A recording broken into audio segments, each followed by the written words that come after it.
Assalamualaikum warahmatullahi wabarakatuh. Perkenalkan, nama saya Nur Aina, NPM 2255400156, jurusan Teknologi Informasi.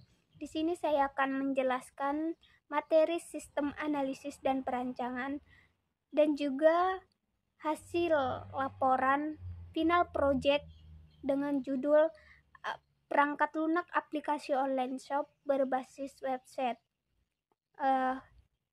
Sini bakal bersangkutan materinya dengan final project. Kalian pasti nanya, apa sih itu sistem analisis dan perancangannya? Yuk kita simak video berikut ini. Kita masuk materinya, yaitu sistem analisis dan perancangan, yaitu ada penjelasan di sini. Yang pertama ada analisis SWOT. Analisis SWOT atau strength, weakness, opportunities, dan threats dilakukan untuk mengetahui kekuatan atau kelemahan, peluang, dan hambatan dari sistem yang ada saat ini untuk dapat dirancang sistem baru dan dapat menghasilkan sistem informasi sesuai yang diharapkan dalam rangka memperbaiki integrasi proses bisnis yang ada. Threat atau kekuatan dan weakness, kelemahan, adalah berasal dari internal perusahaan Anda, hal-hal yang dapat Anda kontrol dan dapat berubah. Contohnya termasuk siapa yang ada di tim Anda, paten dan properti intelektual Anda, dan lokasi Anda. Opportunities, peluang, dan threats, ancaman, adalah hal eksternal yang mempengaruhi bisnis atau hal-hal yang terjadi di luar perusahaan Anda pada pasar yang lebih besar.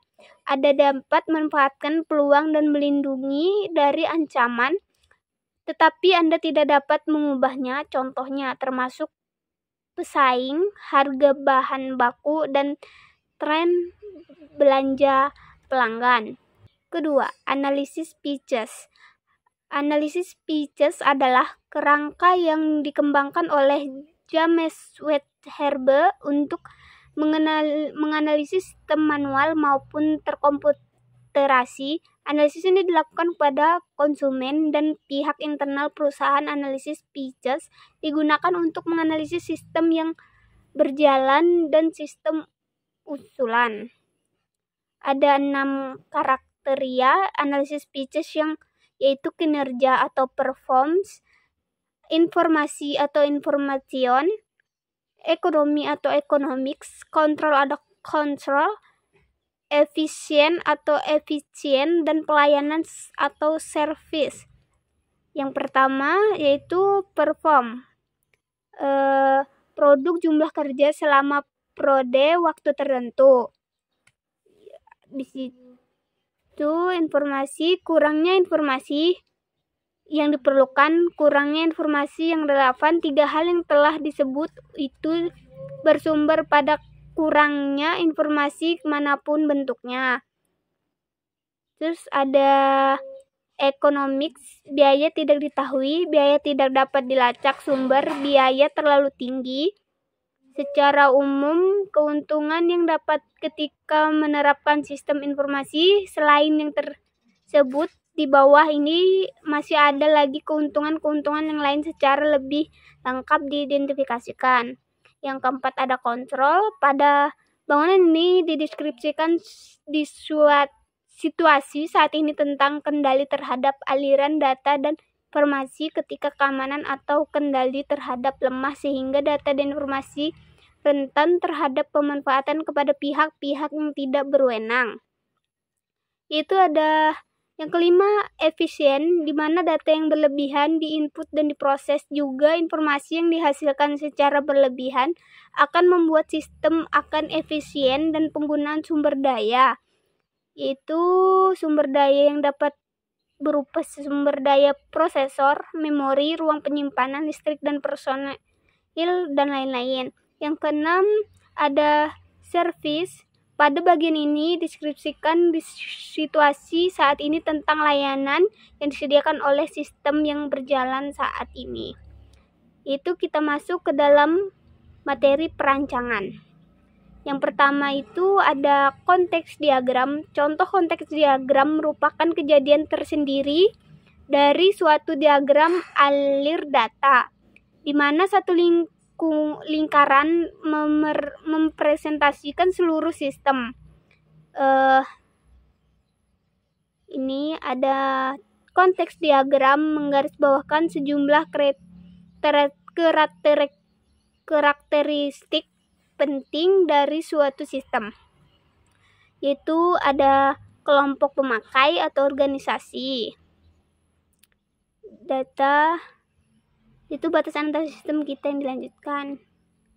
Nah, ini adalah contoh simbol-simbol seperti yang kita lihat di gambar ini. Nah, konteks diagram dimulai dengan menggambarkan terminator, aliran data, aliran kontrol penyimpanan, dan proses tunggal yang menunjukkan keseluruhan sistem. Bagian termudah adalah menetapkan proses yang hanya berdiri dari satu lingkaran dan diberi nama yang mewakili sistem. Ini simbol-simbol konteks diagramnya, yaitu ada simbol kotak atau terminator seperti yang digambar, atau contohnya mahasiswa. Tanda panah, simbolnya tanda panah, artinya aliran data atau data how. Contohnya informasi mahasiswa baru. Yang ketiga itu ada simbol kotak garis atau lingkaran, artinya proses. Contohnya membuat menu mahasiswa, reward untuk mahasiswa. Yang kedua ada DFD. DFD adalah model proses yang digunakan untuk menggambarkan aliran data melalui sebuah sistem dan tugas atau pengelolaan yang dilakukan oleh sistem. DFD merupakan salah satu teknik yang cukup penting dalam menganalisis sistem karena 1. Dapat diidentifikasikan batasan sistem, 2. Membantu memberikan kebenaran dan kelengkapan aliran informasi, yang ketiga merupakan dasar perancangan dengan memunculkan proses pengumpulan data. 11 elemen dan aturan dalam pembuatan DFD. Yang pertama itu ada aliran data flow. Penghubung antara proses yang mempresentasikan informasi yang dibutuhkan proses sebagai masukan atau informasi yang dihasilkan proses sebagai keluaran. Yang contohnya ini ada tanda panah, ini menunjukkan perpindahan data dari satu titik ke titik yang lain. Yang kedua ada proses, itu transformasi aliran data yang datang menjadi aliran data yang keluar. Itu ada contohnya di gambar ini, kotak garis atau lingkaran bujur sangkar dengan sudut membulat lingkaran digunakan untuk menunjukkan adanya proses transformasi. Proses tersebut selalu menunjukkan suatu perubahan di dalam atau perubahan data. Itu ada yang ketiga, penyimpanan data atau data store. Tempat penyimpanan data atau tempat data yang dirujuk oleh proses. Itu ada gambaran seperti di bawah. Data store dilambangkan dengan bujur sangkar dengan ujung terbuka yang menunjukkan penyimpanan data. Penyimpanan data menandakan penyimpanan manual, seperti lemari files, sebuah file basis data, atau terkomputerisasi. Yang keempat ada entitas eksternal, menggambarkan entitas yang berinteraksi dengan sistem yang berada di luar ruang lingkup sistem, bukan yang menjalankan sistem tersebut, atau entitas yang berfungsi sebagai produser konsumen dari sistem sumber atau tujuan data. Seperti gambarnya itu ada kotak, ini digunakan untuk menggambarkan suatu entitas eksternal bagi lain, sebuah perusahaan, seseorang, atau sebuah mesin yang dapat mengirim data atau menerima data dari sistem. Entitas ini disebut juga sumber atau tujuan data dan dianggap eksternal terhadap sistem yang sedang digambarkan. Terus terdapat tingkatan dalam pembuatan DFD. Yang pertama itu ada DFD level 0. Ada juga buku yang menyebutkan diagram konteks. Diagram 0 adalah atau diagram 0 adalah pengembangan dan diagram konteks dan bisa mencangkup sampai 9 proses. Setiap proses diberi nomor bilangan bulat, umumnya dimulai dari sudut sebelah kiri atas diagram dan mengarah ke sudut sebelah kanan bawah. 2. DFD level 1 SDN sampai level N merupakan gambaran rincian dari diagram konteks. Makin tinggi levelnya maka makin dalam penjabaran rincian proses. Yang ketiga ada IRD. IRD digunakan oleh perancangan sistem untuk memodelkan data yang menanti akan dikembangkan menjadi basis data. Model ini akan menunjukkan bermacam-macam data yang dibutuhkan dan dihubungkan dalam data. Entity Relationship Diagram 2RD adalah diagram yang menggambarkan keterhubungan antar entitas.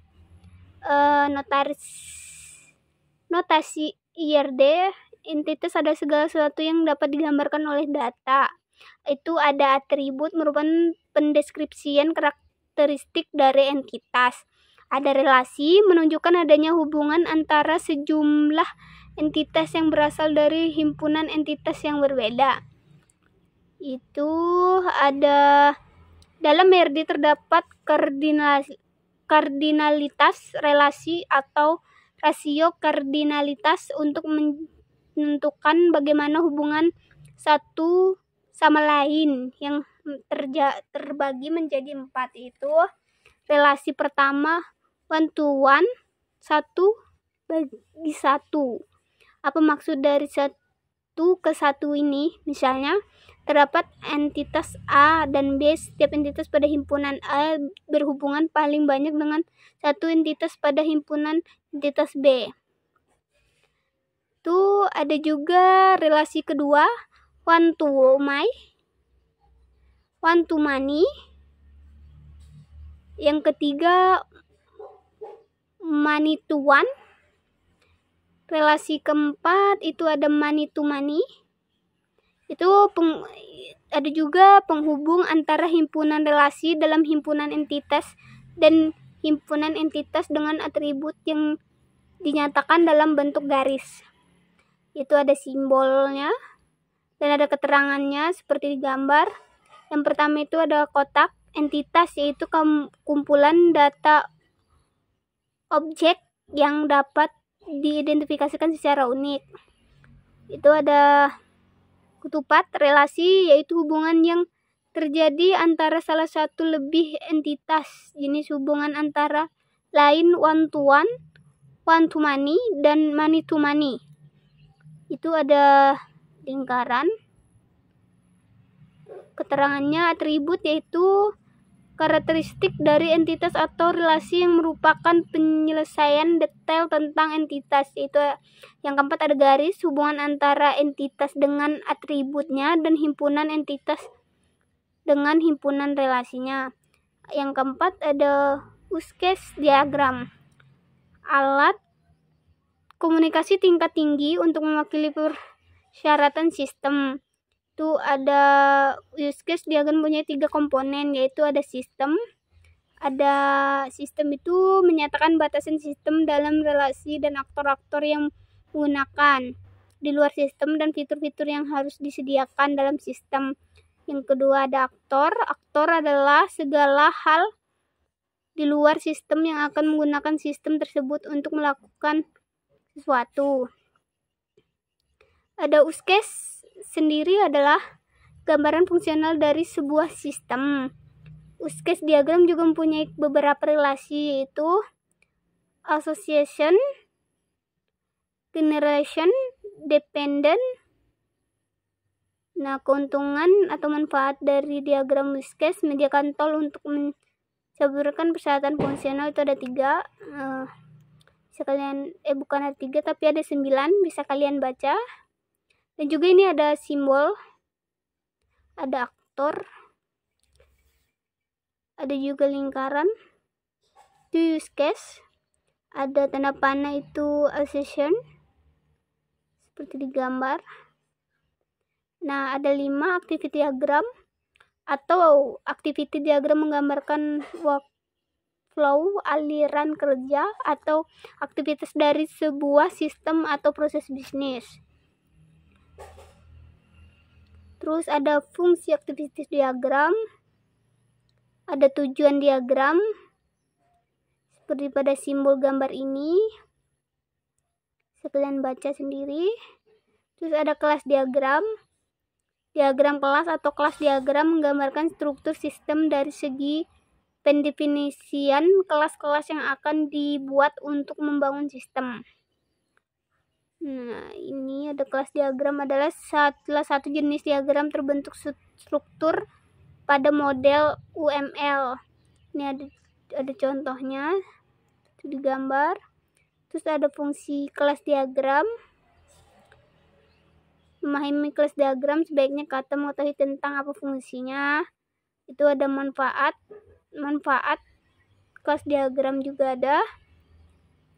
Bisa kalian baca sendiri.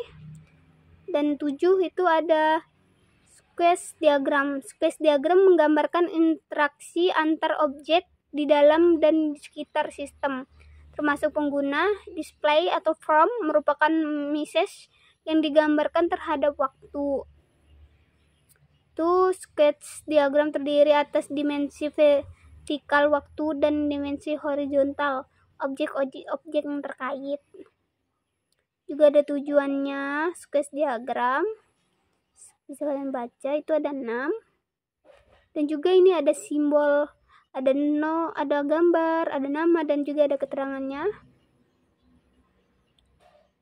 Yang ke-8 ada rencana desain input dan output. Perancangan desain input dan output merupakan struktur menu dan perancangan tampilan pada user maupun admin. Nih, seperti kalian baca. Dan juga ada bagian alur program atau flowchart. Diagram alur atau flowchart adalah alat yang dipakai untuk membuat algoritma adalah diagram alur atau flowchart. Sedangkan arti khusus dari flowchart itu sendiri adalah simbol-simbol yang digunakan untuk menggambarkan urutan proses yang terjadi dalam sebuah program atau suatu diagram yang menggambarkan logika suatu program dan merupakan alat bantu komunikasi dan dokumen. Ada jenis flowchart. Program flowchart merupakan simbol-simbol yang menggambarkan proses secara rinci dan detail antara instruksi yang satu dengan instruksi yang lain di dalam suatu program komputer yang bersifat logik. Itu 2, di sistem flowchart merupakan simbol-simbol yang menggambarkan urutan prosedur secara detail di dalam suatu sistem komputerisasi dan bersifat fisik. Cukup dari situ penjelasan tentang materi sistem, analisis, dan perancangan. Materi kedua itu masuk laporan final project yang telah saya buat. Judul, perangkat lunak aplikasi online shop berbasis website. Nah, itu kata pengantar. Daftar isi. Daftar gambar. Daftar tabel. Ini ada pendahuluan, ada juga latar belakang, tujuan. Apa sih tujuan latar belakangnya diisi dalam era digital ini? Berdagang elektronik semakin berkembang pesat. Aplikasi online shop berbasis web merupakan langkah yang tepat untuk memanfaatkan peluang bisnis tersebut. Terus ada tujuannya memastikan antarmuka pengguna yang ramah pengguna dan proses pembelian yang sederhana untuk meningkatkan kenyamanan pelanggan. Salah satunya. Juga ada ruang lingkup, salah satunya itu ada tambah keranjang pembayaran online, pelacakan pesan. Dan itu juga ada batasan masalah. Mungkin ada batasan pada jumlah produk atau kategori yang dapat dikelola oleh perangkat lunak tersebut dan nama softwarenya, dan juga ada definisi dan singkatannya, ada seperti gambar seperti di materi ini, kalian bisa membacanya. Penjelasan umum, uraian singkat. Perangkat lunak aplikasi online shop berbasis website adalah sistem perangkat lunak yang dirancang untuk mendukung kegiatan bisnis e-commerce.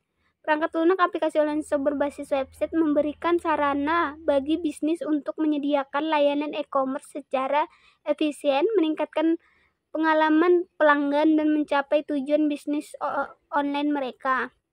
Juga ada fitur softwarenya. Fiturnya ada login, manajemen produk, pembayaran online, analisis dan pelaporan, pemasaran dan promosi, manajemen akun pelanggan, dan logout.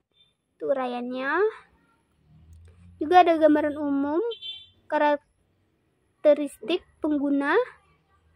Tugas online shop bervariasi, yaitu ada konsumen online, ragam usia. Itu juga yang kedua ada pengguna, administrator, owner, dan ketiga itu owner, pemilik.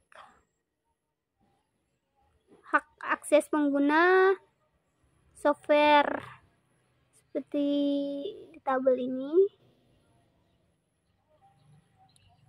Ada juga ketergantungan software. Ada juga spesifikasi pendukung software.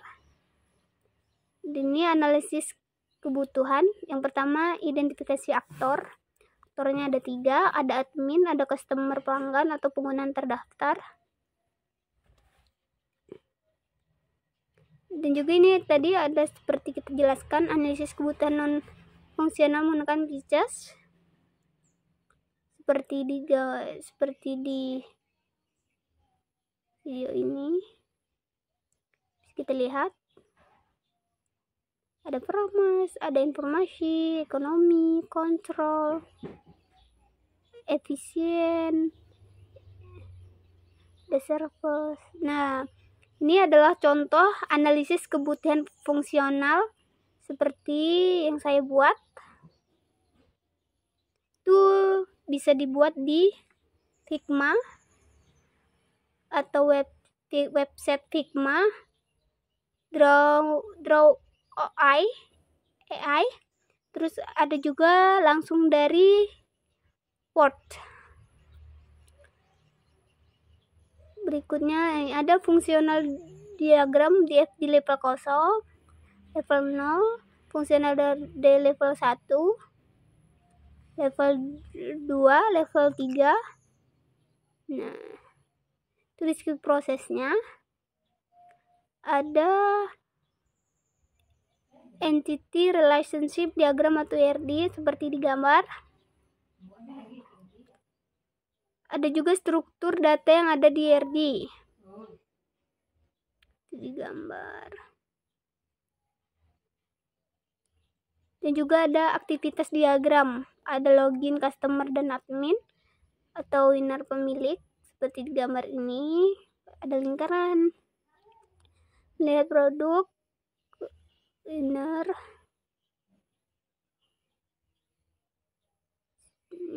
Kalian bisa sama membuatnya. Dan juga ada kelas diagram, contohnya seperti ini. Ada squash diagram, ada login member, gambar ini. Itu semua bisa kalian buat di websitenya Figma atau Draw AI, atau juga langsung di Word-nya. Di dokumen semuanya ada pembayaran, contohnya seperti ini. Dan juga ada identifikasi use case. Nah, ini ada use case diagram. Itu ada winner, ada admin, dan juga ada customer. Seperti gambar ini ada login, ada pembos akun. Ini deskripsi use case dan use case diagram seperti di atas. Ada juga skenarionya.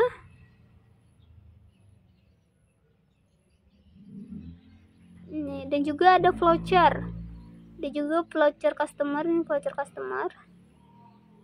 Seperti ini. Sekalian lihat contohnya, tadi ada penjelasannya. Admin atau pemilik. Dan ini database-nya bisa kalian buat di MySQL. Ini rancangan antarmuka. Sistemnya, halaman utama.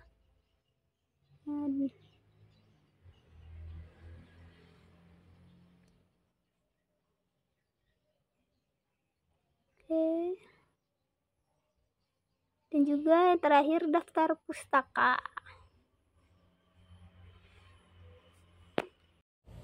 Sekian hasil penjelasan dari materi saya dan laporan final project. Apabila ada kekurangan atau salah kata, mohon dimaafkan.